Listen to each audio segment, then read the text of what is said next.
प्रिय सज्जनों, प्रिय प्रेमी राम भक्तों, प्रस्तुत प्रसंग श्री गोस्वामी तुलसीदास जी द्वारा रचित श्री रामचरितमानस के बालकांड से है। सज्जनों, प्रसंग में समझाया गया है कि प्राणी को अपने माता पिता, संत सद्गुरु और परमपिता परमात्मा की आज्ञा को या उनकी कही हुई बात को सदैव शुभ समझना चाहिए और उनकी बात मानकर उसी के अनुसार अपनी जीवन शैली चलाना चाहिए।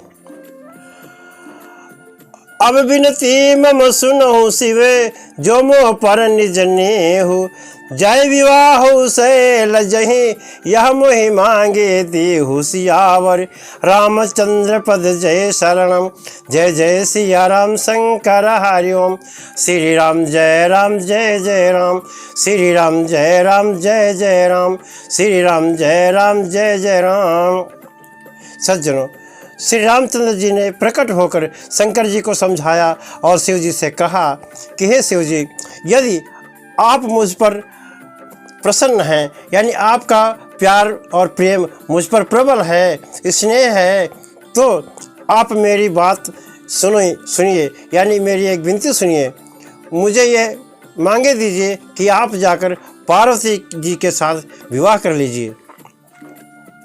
यानी कि श्री रामचंद्र जी ने श्री शंकर जी से विनम्रतापूर्वक कहा कि हे शिव जी, आप यदि मुझसे प्रेम प्यार रखते हैं तो मेरी बात मानकर श्री पार्वती जी से जाकर विवाह कर लीजिए। काशी हो जतपि उजित यस नाहि, नाथ बचन पुनि मेटी न जाहि। सिरधरि आयस कार्य तुम्हारा, परम धर्म यह नाथ हमारा।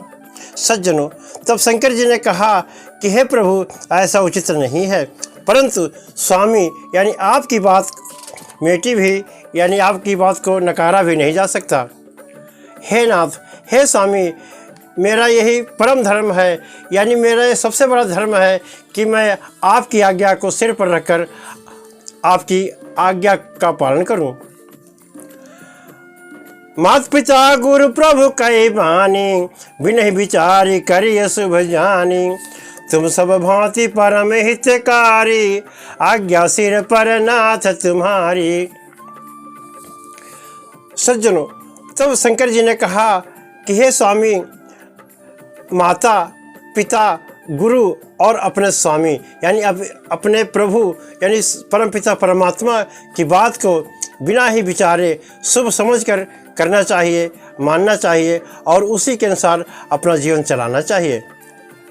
फिर आप तो सब प्रकार से मेरे परम हितकारी हैं, यानी आप तो हर प्रकार से मेरा हित यानी फायदा करने वाले ही हैं। हे नाथ, हे स्वामी, आपकी आज्ञा मेरे सिर पर है, यानी आपकी आज्ञा सिरोधार्य है। प्रभु तो स्यो सुनि शंकर बचना, भक्ति विवेक धर्म जुत रचना।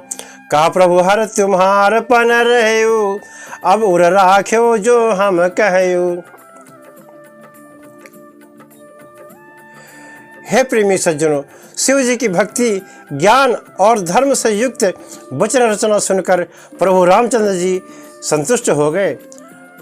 प्रभु रामचंद्र जी ने कहा कि हे हर यानी हे शंकर जी, आपकी प्रतिज्ञा पूरी हो गई। अब हमने जो कहा है उसे हृदय में धारण कर लो और उसी के अनुसार आगे का काम करिएगा। अंतर्धान भय यस भाखी, शंकर सोई मूर्ति उर राखी।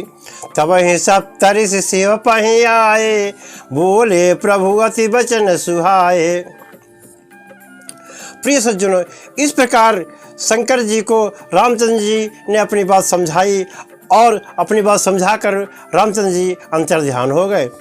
शिव जी ने उनकी वह मूर्ति यानी जिस मूर्ति में आकर प्रभु श्री रामचंद्र जी ने शंकर जी को समझाया और कहा, शंकर जी ने उनकी वही मूर्ति, वही रचना, वही रंग रूप आकार सब कुछ अपने हृदय में धारण कर लिया, बसा लिया।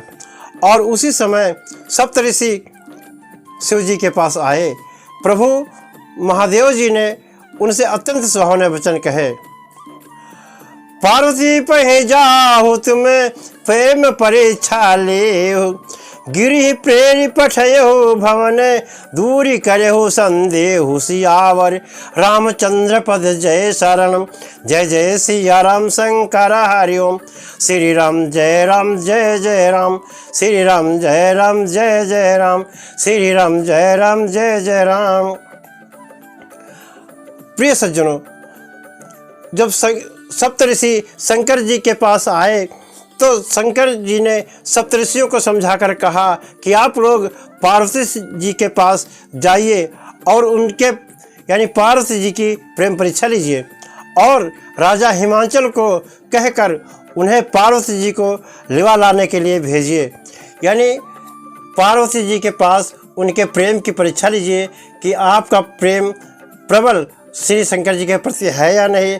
फिर राजा हिमांचल को प्रेरित करके कहिए कि आप यानी राजा हिमांचल जी आप जाइए और पार्वती जी को मनाकर अपने घर ले आइए और उनके संदेह को दूर कर दीजिए।